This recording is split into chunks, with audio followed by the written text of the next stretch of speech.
I found a VHS in a VCR I bought. I wish I hadn't hit play. A few days ago my mom assigned me the unlucky task of putting together a video reel for my grandparents' 50-year anniversary.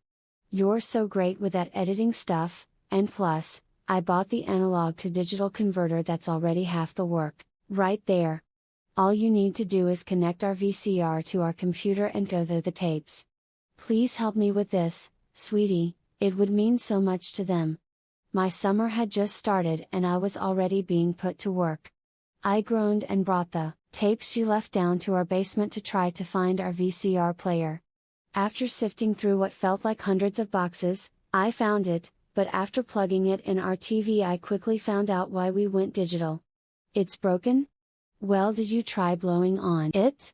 My mom deserves the Nobel Prize after that idea. Mom, VCR players are ancient. Giving it mouth to mouth is not going to make it work. Well, I left you and your brother some money for the week while I'm out of town. You can use some of that to buy another one. I'm sure you can find another for cheap. As she said this, I looked at the kitchen table and saw the money she had left. My flight's about to board here any minute, Ronnie. Please just do your best to get this handled. I love you. Alright, have a safe trip, Mom, love you too. I hung up the phone and went off with my goal to find the cheapest VCR player I could find. That way we could use the rest of the money to junk out on pizza and fast food the rest of the week. I found one almost instantly at the thrift store in town and immediately bought it. The quicker this got done, the quicker I could get back to lounging around and spending my summer how it was supposed to be spent, doing nothing. After racing back home and setting up downstairs, I breathed a sigh of relief when the VCR player turned on. I grabbed a tape to load, but it wouldn't budge as there was already a VHS tape inside. Hitting the eject button led me to see an oddly red, colored VHS tape with a label that had a smiley face on it. Curiosity got the best of me as I reloaded it and hit play. A blue screen lit up my TV screen with the word play in the top of the left corner. Next, a still black screen with a few of the classic VHS scratches here and there before a title appeared, Happy Times. What I saw will be ingrained in my head forever. It cut to a woman who was bound to an office chair in a dimly lit room. With tears streaming down her face, she was dressed in a scantily colorful sheer shirt. Two people in clown suits, both dressed like this, joyfully popped up and creeped up behind her. They almost mockingly comforted her, pinching her cheeks and drying her tears, as one of the mascots began to paint her face while the other started testing out an assortment of colorful wigs on her. They both began making this inhuman whimpering sound as her cries grew louder. They continued prepping her for whatever disturbing thing awaited until they both seemed satisfied and rolled her out of the room. What followed was her ear-piercing scream. My stomach was in knots as the screen faded to black. I felt a drip of sweat reach my brow. I nearly jumped out of my skin as I heard my phone ding with a couple of texts, but I couldn't look away. This was like watching a car accident. I wanted to stop but was glued to the screen.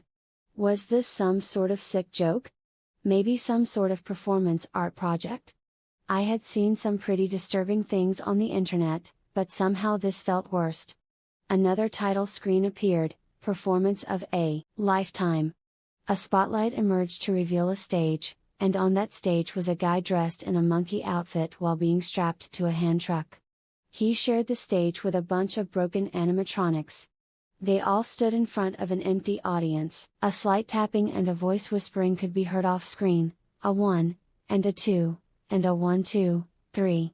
A piano kicked off a tune while the guy in the outfit began to sing through a trembling voice, make 'em laugh, don't you know, everyone wants to laugh. His singing was interrupted by a dart that whizzed past his head, just barely missing him. Suddenly a laugh track started playing while someone off-screen continued hurling items at him. A stapler, a glass and baseball were all thrown. Each item just teasing him with every near hit. It rattled the guy further and further until he burst out in tears. His hysterical cries grew louder as the laugh track was now almost deafening. A deep voice shouted, "Keep going!" Just then a hammer was thrown and about to strike the guy's skull. I instantly turned away and turned everything off. I was now shaking in a cold sweat. I thought about calling the cops, but had no idea how to explain this. They might just chalk it up as some dumb prank or just tell me I was shit out of luck and to get rid of it. My brother was at a friend's that night, but I figured he could give some better advice on what we should do when he gets back. I decided to try to forget about it, unwind a bit and order a pizza while binge watching a few shows before bed. It was hard to get to sleep with images of what I had seen in my head. Just as I started to doze off, I heard a buzzing sound in our basement living room. I ran downstairs to see what it was and saw the TV and VCR was now playing again. Another black screen with a title, Local Delicacy. I was frozen in fear as I watched a guy tied to a wheelchair situated at a table. He was rather large-looking man who was wearing a birthday hat and a bib. Someone off-screen brought a food cart to him with a bunch of bizarre, grotesque-looking entrees. The person began feeding the man a sample of each dish. One was a cheese wheel with what looked like maggots crawling out of it. The next dish was a live octopus being shoved down his mouth. The man quivered and gagged as he put down each food. The person who was concealed walked the food cart away while another person came on screen to place a tray in front of the man and remove the cover. It was a birthday cake. As they cut the cake, a dark, colored liquid leaked out. They started shoving clumps of cake down this guy's throat until he started choking. The hands off screen hit him on the back, and after a few strong coughs, the guy threw up what he had been choking on, a human toe. I couldn't stomach anymore and ran to the bathroom to puke.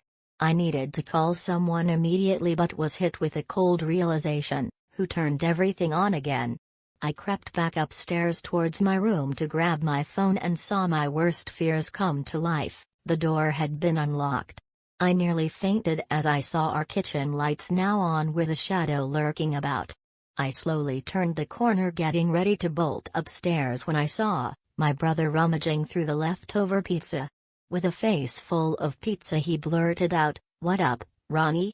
Jesus, Tim, you scared the shit out of me, what are you doing here?" He could tell I was a little less enthused to see him. John wanted to sneak out to go see his girlfriend, so he dropped me off. I tried texting you that I would be back later and that I didn't have my key on me. I figured you saw it since you left the door unlocked. I guess I didn't see your text. Hey, why'd you turn on the basement TV? Tim's answer sent a shiver down my spine. What are you talking about? I haven't been downstairs yet. I told Tim about everything that had occurred and thankfully he believed me. We searched the entire house for any sort of intruder before making a decision on whether we should call the cops, but we found nothing. Tim shrugged off the incident and suggested that I had probably just forgot to lock the door and left the TV and VCR on from earlier. I tried to rewind and show my brother the tape, but it wouldn't play. It was as if the tape was now defective. Maybe it was one of those low-budget horror movies, or just some kind of elaborate prank. Just bring it back to the thrift store tomorrow and ask where it came from. I didn't really have any room to argue with him, so the next day I headed back to the store. Unfortunately, I can't say where that VCR would have come from. Most of our inventory comes from donations. The store clerk gave me another dead end. One last idea crossed my mind as I back home, take apart the VCR. I brought the VCR to my garage and flipped it on its back. The back panel came off surprisingly easy, as if it had already been tampered with. Inside the VCR hid something burrowed. It looked similar to an AirTag. Hey Ronnie. You got a package. My brother handed me a manila package with my name on it as I walked back in with the VCR. My heart sank as I opened it. I already knew what it would be. Another red VHS tape with a label that simply read, "Hello." I panicked and plugged the VCR back in to see what it played. This is what I saw. A video shows someone in clown makeup, an animatronic and a clown. If I live through this, I'm only watching digital from now on. You can find the video with the original post in the description below. Viewer discretion is advised when watching the video.